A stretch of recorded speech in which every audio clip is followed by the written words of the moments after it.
Ons sien daar die 4de dier skryf Daniël bietjie verder in vers 8. Hy sê hierdie dier het 'n baie spesifieke eienskap gehad. Hy het verskriklik teen God gelaster. Nie net God se naam uitelik gebruik nie, maar hom gevloek en hom bespot.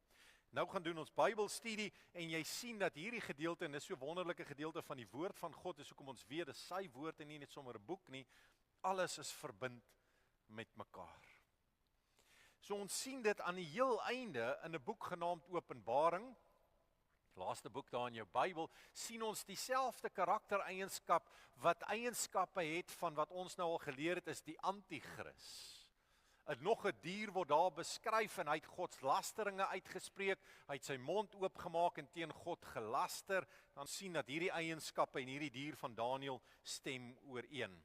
Dit is my so kosbaar dat Johannes het hierdie visioen gehad honderde jare later, maar dieselfde boodskap kom uit. So ons weet dat sekere goed het in vervulling gegaan, sekere van daai ryke, so ander goed moet ook nog in vervulling gaan.